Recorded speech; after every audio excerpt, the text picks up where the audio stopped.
How's it going, guys? In this video, I'm going to explain how the National League Central, a division that the world champions in 2016, has become the division that no one has wanted to win. And if you guys have the time, please like and subscribe. And now, let's get into the video. The first team that we are going to talk about in this video, the Milwaukee Brewers, have arguably been the Central's best team over the past 3 years. In 2018, the Brewers were just one game away from making the World Series. However, since then, they've regressed over the past 2 years. The Brewers host of a team that has star players like Christian Yelich, Josh Hader, Keston Hiura, Corbin Burnes, and Devin Williams. While the roster looks like it has the recipe for success, there have been many problems. For one, the Brewers lineup contributed to have one of the worst team batting statistics this past season. While not all blame can be placed on the players, as this short season did give everyone their normal routine, they still should have done better. Christian Yelich, who was the National League MVP in 2018, and he almost won it again in 2019, put up a dismal slash line of 205, 356, 786 across 200 at-bats. The blame for the Brewers' hitting struggles should not be placed solely on Yelich, as others hardly did better. Keston Hiura, who is known for his great contact during the minors and his rookie season, only put up a 202 batting average.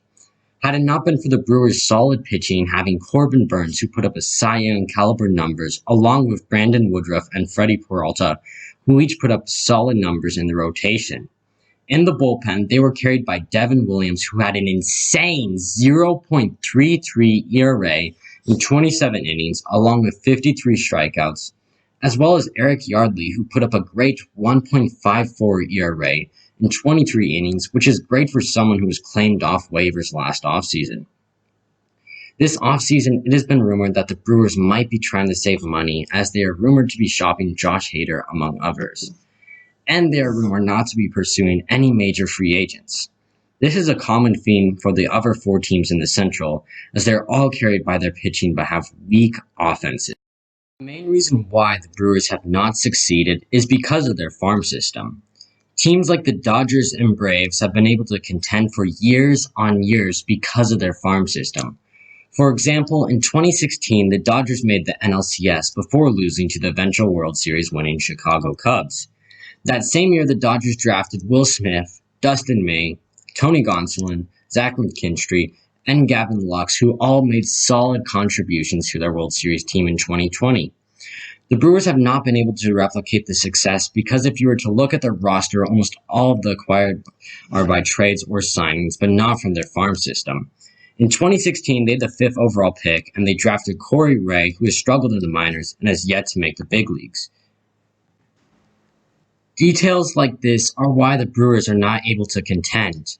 The Brewers are poised to be one of the better teams in the division next year, but the bar is very, very low. The next team that I'm going to talk about is the Pittsburgh Pirates. The Pirates were the only team in the division not to make the expanded playoffs last year.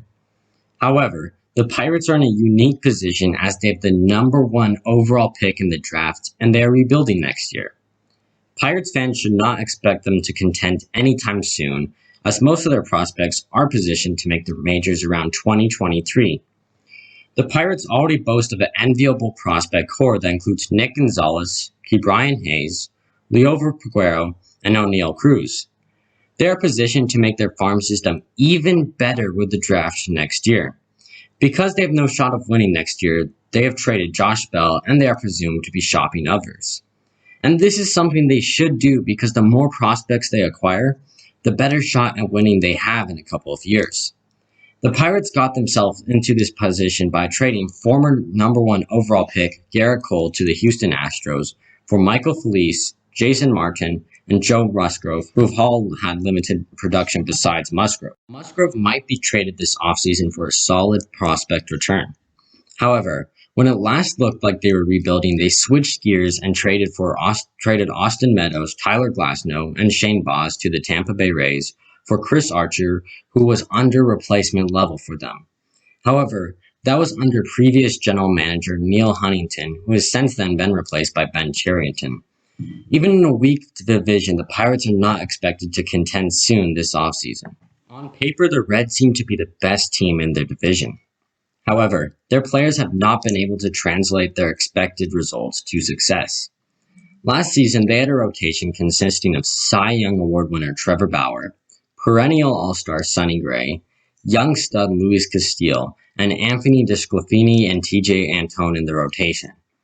Their bullpen was also really solid, having Archie Bradley, Raisel Iglesias, Amir Garrett, and Lucas Sims. Their pitching rivaled or was better than any other team's pitching. And while in the offseason it seemed like they bolstered their hitting, their results were just as bad as the Pirates and the Brewers. And while they did make the playoffs, they were swept by the Braves and never scored a run. At catcher, they had two-time Gold Glove catcher Tucker Barnhart, who struggled at hitting, but that was not his calling card. The rest of the lineup was supposed to mash, as they had Eugenio Suarez, Nick Castellanos, Mike Moustakas, Joey Votto, Jesse Winker, and Nick Senzel. Out of all those hitters, Winker was the only one who hit, having a slash line of 255, 388, 932. While the Reds have been able to successfully graduate players to the big leagues, they have not made perennial All-Stars.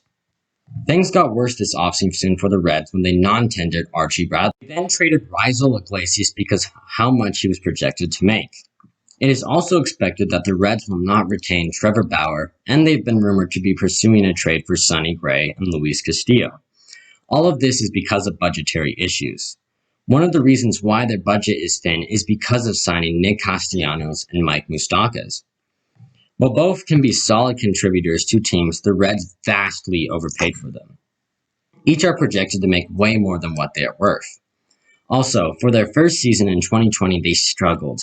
While these two signings are not the only reason for their budgetary issues, examples like this are why they are cutting cost. This is a tough turn for the Reds, who, if they had retained their core, they would have been early favorites to win the division. Because of how thin the division is, they will still be in contention for a division title. When the Cubs won the World Series in 2016, they looked like a potential dynasty. However, since then, they've made the playoffs 3 times and have not gotten far. This year looked like the once potential dynasty could win it again after a hot start. However, their hitters floundered, and their only above hitter was Ian Happ, who had a 131 OPS+. Almost all of their other hitters were below average. They had solid pitching led by Yu Darvish, who finished second in the Cy Young voting. They also got solid contributions from Kyle Hendricks and Rowan Wick. Even though they lost to the Marlins in the playoffs, the Cubs seemed poised to win the division again in 2021. That is when general manager Theo Epstein stepped down from his job with the Cubs and Jed Hoyer was promoted. What had seemed inevitable for a long time finally happened as the Cubs started cutting costs. One of their first costs was to release World Series hero Kyle Schwarber, who did have a down year after this past season.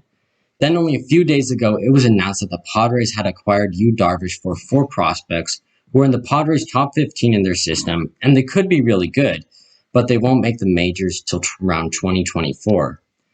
It seems likely that the Cubs will try to cut costs more, maybe even trading Wilson Contreras and Chris Bryant. The reason why they've had to make these cost-cutting procedures is because of giving bad contracts to players like Jason Hayward and Tyler Chatwood. Even with all these financial costs, the Cubs still might win the division because every other team seems to be doing the same. And the last team in the division, the St. Louis Cardinals, are probably the front runners to win the division. The Cardinals seem to make the playoffs every year, but they have not come close to winning a title. Some of their team's most famous players, Adam Wainwright and Yadier Molina, are aging free agents and they may not return. The Cardinals also have not been linked to any major free agent, and it seems like they may be going down the path like their division rivals. At the start of the offseason, they cut second baseman Colton Wong, who's been one of their team's best players, for only $12.5 million option. While Wong isn't the only examples of the Cardinals trying to save money, they've been rumored to do much more. Their farm system has also been quite good over the past few years, and they're one of the few teams in their division that have had success on player development. They've not given anyone too bad of a contract, except maybe the Dexter Fowler signing, where he's made $66 million over the last 4 years, and he's only produced a 2 WAR for them. Perhaps where they've made their biggest mistake is by trades. Over the past few years, they've traded away Luke Voigt and Randy Arozarena. This has been a common theme for all teams in the division. All of them have recently made the playoffs, and at their peak, their teams have been very good. However, for all these teams, they are cost-cutting because they overpaid for veterans and made some bad trades. Almost all these teams have struggled in player development. For the Cubs and Brewers, that is the main reason why they are here. If you guys have enjoyed this video, please like and subscribe and tell me your thoughts on the division in the comments section below. Thanks.